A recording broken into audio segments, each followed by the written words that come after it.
kita bisa berkumpul di tempat ini, di Balai Pansaniti. Ini namanya Balai Pansaniti, Bu. Pansaniti itu sistem berpikir yang sedang kita kembangkan di sekolah-sekolah. Mulai dari Niti Harti, Niti Surti, Niti Bukti, Niti Bakti, Niti Sajati. Gitu. Dari sini pendidikan di Purwakarta harus melesat sebagai anak panah. Gitu. Jadi kita ingin mengembangkan sistem berpikir pembelajaran di Purwakarta itu berbasis sistem berpikir Pansaniti. Jadi paham, menghayati, dari menghayati bisa membuktikan, membuktikan bisa membaktikan, dari puncak segala macam pencarian ilmu untuk kesejatian, untuk kesempurnaan hidup. Mulai dari Niti Harti, Niti Surti, Niti Bakti, Niti Bukti, Niti Bakti, Niti Sajati. Dan tempat ini menjadi tempat belajar keluarga saya khususnya, dan guru-guru ataupun masyarakat umum. Ini dari kelurahan, ibu-ibu PKK-nya sering ke sini belajar bagaimana bercocok tanam, gitu, belajar bagaimana hal-hal yang harus mereka ketahui dalam kehidupan sehari-hari. Kemudian anak-anak muda juga mahasiswa sering ada ke sini. Ini Ibu Popon, Mas Ria, ini ke pengawas SD, anggota tim pengembang SD. Dulu pernah menjadi kepala sekolah SD yang Kahuripa SD Ekologi. Dia pernah sekolahnya ya, berapa tahun, Bu? 4 tahun. 4 tahun di sana, langsung jadi kepala pengawas. Sekarang konsen di sana karena pernah di sana, jadi pengawas binanya di sana, pengawas pembina di sana. Tadinya bukan itu ya? Bukan. Sekarang berubah jadi matching. Ini Bu Yupia, lokal champion SMPN 3. Lokal champion SMPN 3 Pasawahan. Ibu ini semangat terus belajarnya. Sampai udah bisa bikin kopi okra. Saya baru ini apa, Bu? Disuguhin. Itu kopi okra kok enak banget gitu. Kopi okra. Padahal okra di sini baru disayur aja ya. Baru disayur sama dilalap di rumah saya, Bu. Ibu udah bikin kopi. Waduh, inovasinya bagus banget. Ibu Sekretaris Dinas, ini Ibu Sandia, mantan kepala SD. Pernah jadi kepala SD nggak sih? Pernah. Mantan kepala SD, mantan kepala UPTD, Kasih, Kabid, Sekdis sekarang. Jadi dia menguasai betul seluk-beluk sekolah. Kenapa jadi kepala sekolah? United in Diversity atau dalam bahasa Indonesianya sering disebut Yayasan Upaya Indonesia Damai, jadi UID gitu, Yayasan UID. Nah, kami datang dari kemarin hari Senin beritain dari ini. Nah, ini ada Mbak Rara. Nah, ini asli Jawa Barat, jadi suka jadi translator penerjemah. Dari Bandung, Bapak. Oh, Bandung. Dari Di Lembang, Bapak. Jadi kalau ada istilah yang kita nggak ngerti, ini maksudnya apa nih? Nah, ini penerjemah. Iya. Lalu ada Mbak Nadia. Ini di sini ada Mbak Nadia. Lalu di sana ada Mas Reza. Nah, kami ini semua dari tim bekal namanya. Tim bekal pemimpin itu salah satu program yang di dalam organisasi UID. Bekal itu singkatan dari Bersama Kelola Alam Adil Lestari. Bekal pemimpin. Jadi Bersama Kelola Alam Adil Lestari. Jadi ini salah satu program yang diinisiasi oleh UID, kemudian didukung oleh Packer Foundation. Ini sudah dimulai dari tahun 2019. Ya. Tahun 2019 sudah menghasilkan 2 angkatan. Nah, kemudian Mas Rizal ini adalah angkatan pertama. Angkatan pertama dari program kepemimpinan ini. Jadi program ini memang khusus dikembangkan untuk mendukung atau meningkatkan kapasitas atau memberikan bekal dalam tanda kutip kepada para pemimpin muda yang bergerak di bidang pengelolaan sumber daya alam agar berkelanjutan, berkeadilan dan berkearifan lokal. Jadi ketika lulus, jadi ketika selesai programnya, terus Mas Rizal tiba-tiba hilang nih dari peredaran, Bapak Ibu. Kita cariin gitu ya, kemana sih ini kok nggak ada kabarnya, karena ini selalu kami kontak, Bu. Jadi kami selalu istilahnya terhubung, kemudian kita kepingin dengar di luar tuh bagaimana setelah program ini diselesaikan, kemudian disampaikan, kemudian di dalam sistem mereka seperti apa sih ceritanya. Kita kepengen mendengar ceritanya, dan kemudian apa yang bisa kami bantu mensupport tim. Jadi yang kami bantu adalah para alumninya, Bapak Ibu. Kira-kira apa sih yang bisa kita bantu? Tools apa yang dibutuhkan? Terus jejaringnya apa yang kira-kira dibutuhkan supaya sistem yang lagi dibangun, yang lagi diasuh atau yang lagi dikembangkan di dalam lingkungannya para alumni ini bisa terus berkembang menuju ke pengelolaan sumber daya alam yang tadi berkeadilan, berkelanjutan, dan berkearifan lokal. Nah, setelah hilang berapa lama ya? Setahun hilang, tiba-tiba beliau muncul gitu. Muncul di Zoom. Muncul di Zoom gitu. Ini saya mau bawa cerita nih gitu. Saya selama ini menghilang, saya mau bawa cerita ke teman-teman di UID gitu. Ya udah, coba ceritanya ada apa nih, kita kemana, pengen denger. Nah, beliau ceritalah tentang kegiatannya dengan Bapak Ibu di Purwakarta, bagaimana pengembangan kearifan lokal dan ekologi ini, prinsip-prinsip ini dikembangkan dalam konteks pendidikan formal. Jadi bagaimana ini dikembangkan secara formal, itu kan secara terstruktur, dan kami melihat ini sebagai satu prototipe. Kami istilahnya prototipe atau purwarupa yang nantinya bisa dikembangkan dalam sistem yang lebih besar gitu. Nah, beliau bilang ini di Purwakarta lagi ada seperti ini gitu. Nah, itulah yang kemudian menggugah kami untuk datang ke sini untuk melihat sebenarnya seperti apa purwarupanya itu. Bagaimana sih sebenarnya keberlanjutan pengelolaan sumber daya alam. Kan kita bicara tentang kebun ya. Ini semua sumber daya alam, air dan sebagainya. Dalam konteks pendidikan, dan itu diinisiasi oleh pemerintah daerah. Biasanya yang kita dengar sekolah alam swasta ya, swasta. Yang unggul-unggul itu biasanya swasta.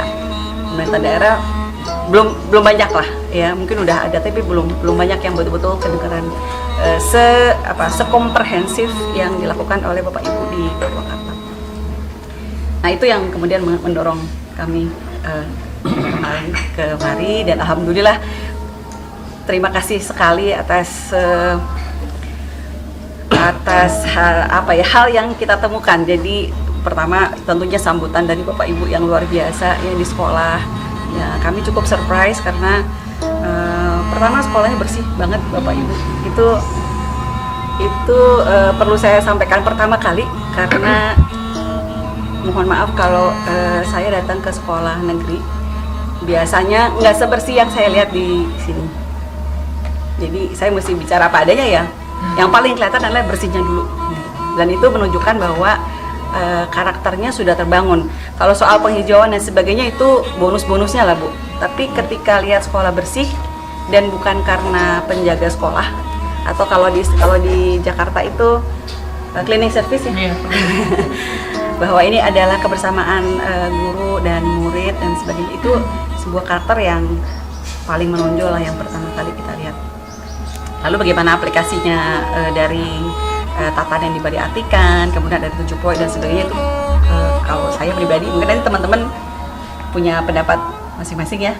Kalau dari saya pribadi, ini adalah sebuah konsep yang sangat baik, dan baiknya itu karena kemudian bisa diturunkan dan dilakukan oleh Bapak Ibu sebagai pemangku kepentingan, bukan sebagai tugas.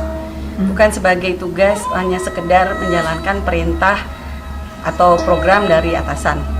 Tapi kemarin itu begitu datang gitu, kami bisa melihat keceriaan ya ibu-ibu, bapak-bapak yang menjalankan itu. Bahkan waktu di sekolah ekologi itu bapak-bapaknya lagi ada yang ngambil rumput ya, guru kan ngambil rumput. Itu siapa tadi? Pak Guru. Wah, gitu ya. Kesan itu yang melihat yang menurut saya paling berkesan ketika program yang disusun oleh pemerintah dan dilaksanakan di tingkat operasional dengan sepenuh hati. Jadi benar-benar kelihatan gitu. Itu yang menurut saya paling mungkin ada banyak sekali konsep-konsep bagus yang dilaksanakan di tempat-tempat lain yang kami lihat itu ya. Oh ya itu karena konsepnya Pak Bupati, oh ya itu konsepnya Pak Gubernur, oh itu karena konsepnya beliau. Tapi ya hanya menjalankan aja sebagai perangkat pemerintah gitu. Kan beda ya Bu, auranya kan lain ya Bu, Pak ya. Nah itu yang saya mesti jujur sampaikan Pak Kadis, itu yang saya lihat kemarin. Nah kalau mengenai tadi apa hal-hal yang perlu ditingkatkan, bukan tingkatkan, tapi saya harapannya meskipun nanti barangkali pimpinan berganti, tapi semangat dan kesadaran ini menjadi akar, terus mengakar gitu. Mengakar itu kan kuat ya, kalau hanya sekedar menyebar, tapi kalau mengakar, siapapun kepala sekolahnya, kepala dinasnya, bupatinya itu terus seperti ini yang saya harapkan secara pribadi. Barangkali begitu Pak Kadis, silakan teman-teman yang lain.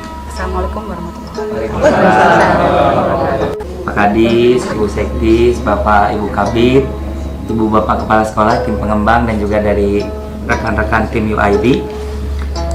Alhamdulillah selama 3 hari ini kita bisa bersama-sama ya dengan tim UID untuk bisa sensing, istilah UID itu mengindra apa saja proses transformasi pendidikan yang sudah dilakukan di Kabupaten Purwakarta.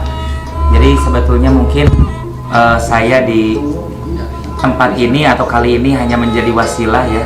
Jadi atas keterhubungan silaturahmi yang bisa dilakukan oleh tim UID dengan Bapak Ibu guru sekalian dan seluruh stakeholder yang ada di Dinas Pendidikan.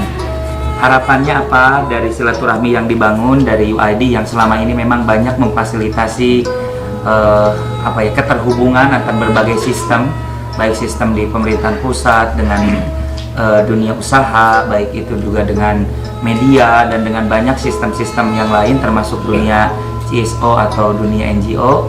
Harapannya adalah bagaimana program yang sedang digagas dan diimpikan bersama di Kabupaten Purwakarta ini bisa menghasilkan dampak yang berkelanjutan.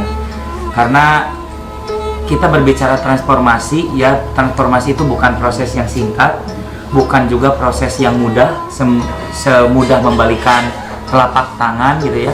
Jadi ketika kita melihat sekarang sistem di sekolah sudah sangat baik, ya semoga itulah yang bisa mewakili seluruh sistem kita. Kan kita juga tidak bisa mengambil sampel, ada 6 sekolah yang dikunjungi dan itu mencerminkan seluruh sistem kita. Mungkin juga ada yang tidak seperti itu. Nah, tetapi kan itu adalah sebuah kenyataan yang bukan berarti juga harus kita abaikan begitu saja, karena proses transformasi selalu membutuhkan waktunya tersendiri untuk bagaimana itu bisa teroperasionalisasikan sesuai yang apa yang kita harapkan. Jadi kehadiran saya juga di Purwakarta sebetulnya adalah kehadiran yang sangat istilahnya yang sangat kecil mungkin dari sebuah proses transformasi besar yang sedang dilakukan di sini. Jadi saya cuma bantu aja pengetahuan apa sih yang dibutuhkan di sini, lalu kemudian teknik apa yang dibutuhkan untuk pengelolaan lingkungan sekolah dan lain-lain. Lalu kita sekarang berbicara tentang misalkan kebutuhan apa gitu ya yang sekarang mungkin direncanakan nanti di tahun 2020 dan di tahun-tahun berikutnya. Ada harapan besar dari apa yang hari ini kita ikuti bersama di pertemuan kali ini karena ada tim UID juga. Jadi sebagian besar tim pengembang dan guru-guru di sini kan udah tahu nih, misalkan kayak kalau bicara tatanan bioetika, latar belakangnya itu adalah 3D vibes, 3 jurang kesenjangan. Ini pemateri-pematerinya semua nih. Jadi saya dapatkan pengetahuan itu waktu saya ikut program bekal pemimpin. Jadi 3D vibes itu adalah pemikirannya Otto ya, dan timnya di MIT. MIT itu salah satu kampus yang sebenarnya basicnya teknologi ya di Amerika, tapi mereka itu ternyata mengembangkan social engineering, jadi teknik sosial ya. Bagaimana juga secara sosial kita itu harus punya teknik, harus punya metode untuk membangun kapasitas individu, kapasitas pemerintah, kapasitas komunitas untuk bisa saling berkolaborasi satu sama lain. Nah, dari model-model yang dikembangkan oleh Otto Scharmer, dan karena memang disebutnya itu apa? Kampus ya? Atau UID itu jadi hub atau apa ya? Hub. Mungkin kalau Otto datang ke Indonesia itu pasti karena undangan UID. Bahkan Otto itu beberapa kali juga memfasilitasi, mempertemukan, bahkan menjadi pelatih gitu ya, atau narasumber untuk menteri-menteri gitu yang ada di Indonesia gitu. Jadi para pejabat negara baik itu di Lemhanas maupun di acara-acara OJK dan lain sebagainya untuk mentransformasikan sistem. Dan sebetulnya kalau saya berbicara itu biasa saya memperlihatkan 4 tahap evolusi sistem. Evolusi sistem 1.0 sampai 4.0 itu adalah pemikiran Otto juga. Jadi kenapa kalau sekarang mungkin ya orang-orang UID bisa melihat mudah-mudahan seperti itu. Karena kita nggak men-setting apapun, ke sekolah juga baru dikasih tahu hari Senin besok mau ada kunjungan. Dan saya udah bilang Bu Ina nggak usah nyediain apa-apa, ternyata ada sate marangi. Nah itu kan budaya orang Sunda ya. Jadi mun aya tamu suguhan berenang gitu, ketiasa diwagel geningan anu karar itu teh. Nah lalu kemudian kita melihat ada sistem ya yang sekarang sudah kita bangun di Kabupaten Purwakarta, dan semoga aja betul sistemnya ini sesuai dengan apa yang kita harapkan. Nah, apa harapannya? Jadi bahwa proses transformasi yang sudah dilakukan di sini ini bisa lebih mengakar kembali, bisa dipahami kembali oleh seluruh sistem. Jadi Bapak Ibu guru di sini kan udah masuk ke dalam proses transformasi sekarang. Nah, dan transformasi sistemnya kan harus diperkuat oleh daya dukung lingkungan belajar. Jadi kan kalau kita berbicara kompetensi ABA 21, untuk mencapai kompetensi ABA 21 itu ada pondasinya. Pondasi yang pertama adalah standar and assessment. Jadi harus ada panduannya apa, programnya apa, bagaimana standar mutunya, bagaimana monep dan evaluasinya. Terus harus ada kurikulum and instruction. Jadi harus ada kurikulum operasionalnya bagaimana. Yang ketiga itu ada juga disebutnya professional development. Ya kita harus membangun profesionalitas diri masing-masing. Itu Bapak Ibu gurunya profesional sebagai guru, penjaga sekolah profesional sebagai penjaga sekolah, kepala sekolah profesional sebagai kepala sekolah. Lalu yang terakhir itu adalah learning environment. Jadi lingkungan belajar. Tanpa adanya 4 struktur itu nggak mungkin kita bisa mencapai transformasi di bidang pendidikan, apalagi ngomongin kompetensi ABA 21. Nah, maka seluruh elemen ini kan harus dipenuhi. Kalau kita ngomongin standar and assessment, panduannya udah ada. Sekarang bahkan sama Pak Ervin udah dicetak ya Pak ya, udah didistribusikan ke sekolah, di website udah kita pajang. Terus kurikulum dan instruksinya udah ada. Bahkan tim pengembang sekarang lagi bikin bahan ajar ya Pak Sarip ya. Bahan ajar nanti di setiap semester, jadi biar standar mutu pembelajarannya sama, itu sedang disusun oleh tim pengembang. Itu kan udah 2 elemen kunci yang udah terpenuhi. Nah tinggal professional development. Nah ini kan salah satu professional development adalah mengkontribusikan diri sesuai dengan tugas pokoknya masing-masing. Nah yang ketiga ini, learning environment ini salah satu komponen yang hari ini perlu kita bangun bersama. Jadi di tahun 2022 harapan saya mungkin ada kerjasama ya dalam kaitan pengembangan kapasitas kepemimpinan di Kabupaten Purwakarta, yang saya harapannya adalah itu dibantu oleh UID. Jadi kalau sekarang UID membantu alumni lain, ke alumninya saya minta jangan bantu alumninya, bantu sistem yang sudah kita bangun bersama di sini agar bisa lebih teroperasionalkan. Karena saya mungkin menjadi menjadi tidak penting lagi di tempat ini gitu. Ketika sistemnya sudah berjalan kan itu sudah sebuah keberhasilan transformasi sistem. Jadi saya juga dari kemarin kan banyak alumni nih, termasuk di grup prototyping saya, kebetulan Bu Talamberang ini kan prototype yang paling aktif nih, gitu kan. Jadi di prototyping juga saya lihat perkembangan. Saya belum masuk ke ranah itu gitu ya, nggak minta prototyping pribadi juga. Jadi harapan saya lebih ke sana karena kita perlu membangun learning environment-nya. Jadi bagaimana transformasi itu sih sebetulnya gitu kan, bagaimana tahap-tahap transformasi. Lo kan kayak UID punya tools bagaimana misalkan tuh empathic listening, itu dibutuhkan sekali untuk pemerintah untuk bisa menjembatani hubungan multi stakeholder. Karena selama ini kita terlalu banyak judgment, terlalu banyak cynicism gitu kan. Jadi ini Purwakarta udah jadi produknya.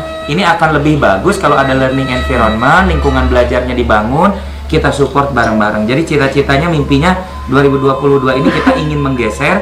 Di Tatanan Balati kan ini udah berjalan secara operasional sistem. Pak Kabir juga ya, Pak Kabir GTK juga udah sering keliling, Pak Kasih keliling. Ini berjalan semua sekolah, bahkan banyak kejutan ya Pak ya. Sekolahnya belum IHT, tapi lingkungan sekolahnya bagus-bagus, guru-gurunya udah hebat-hebat, punya produk, padahal belum IHT. Artinya ini sudah berjalan atas dasar sistem. Bagus. Tetapi sistem itu kan tetap punya sisi-sisi kerapuhan.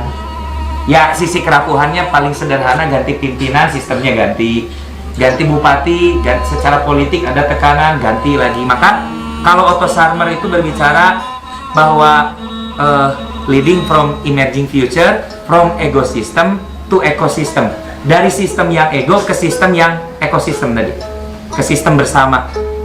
Kalau di Purwakarta mungkin udah nggak ekosistem lagi, ego kita udah habis, dibuang kemana, nggak punya ego lagi kita, alhamdulillah sekarang mudah-mudahan. Tapi kita bertransformasinya from system to ecosystem. Jadi sekarang yang sudah dijalankan dengan sistem, bagaimana ditransformasikan menjadi kesadaran bersama. Jadi sekolah bukan lagi tatanen karena ada program TDBA, ada Perbup nomor 103 2021. Itu jadi nggak penting lagi harusnya. Jadi Perbup nomor 103 itu ada hanya untuk menjalankan sistem. Ketika sistemnya sudah sadar, nggak perlu ada Perbup lagi. Gitu, karena sudah menjadi kesadaran yang mengembadi kalau istilah UID itu ya. Jadi udah kesadarannya udah menjadi dirinya sendiri. Jadi orang nyiram, orang sekarang kenapa misalkan Bu di sekolah ini nggak buang lagi sampah organik, anorganik dicampur dibuang ke TPS misalkan? Ya karena ini sistem kehidupannya begini, naturalnya begini. Alam tidak pernah menghasilkan sampah, bahkan kulit pisang yang dimakan seekor monyet di tengah hutan kan tidak jadi sampah. Tapi sebuah pisang yang dimakan seorang manusia itu kan jadi sampah kulitnya. Itu kan kemunduran-kemunduran peradaban. Dan sekali lagi bahwa saya sering diskusi dengan Pak Kadis, bahwasanya kan kalau kita berbicara tentang pendidikan, pendidikan itu kan fundamental dan holistik. Jadi kalau mau menyelesaikan permasalahan bangsa, urusin dunia pendidikannya. Lingkungannya selesai, pertaniannya selesai, ekonominya selesai. Buktinya sekarang Bu Tia datang bawa produk tatanan Balatikan. Ada marigold, ada kopi okra, itu kan circular ekonomi, ekonomi kerakyatan itu ada di sana. Nanti ada sekolah bikin tempe, sekolah bikin sabun, sekolah bikin minyak goreng, sekolah bikin mentega, sekolah bikin keju. Berdaulat kita di Purwakarta. Input dari industri bisa dikurangin. Sekarang ada sekolah di SMP Sanggup Gubernur Sari. Mereka akan mendaulatkan kita dari sisi fashion. Kebutuhan batik, seragam, segala macam sekarang berbasis ekoprint, itu kan impian semua orang. Artinya apa?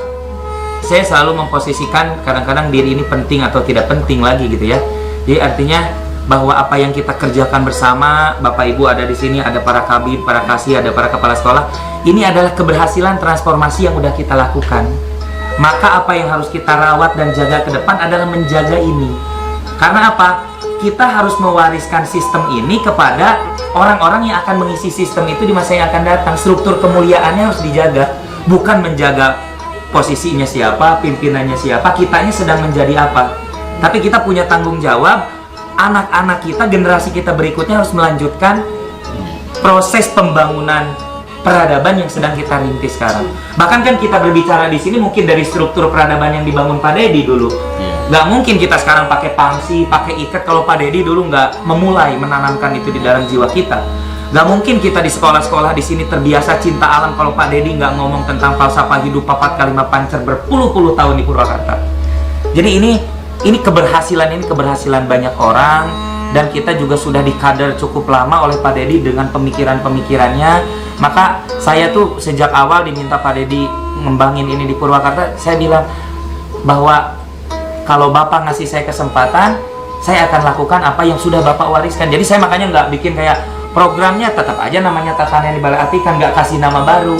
Karena Pak Dedi kan yang mewariskan nama itu. Jadi struktur kemuliaan, gagasan-gagasan beliau itu harus terus kita jaga, kita rawat, kita konservasi. Apapun jabatan kita, mungkin yang sekarang kepala sekolah nanti naik jadi pengawas gitu ya.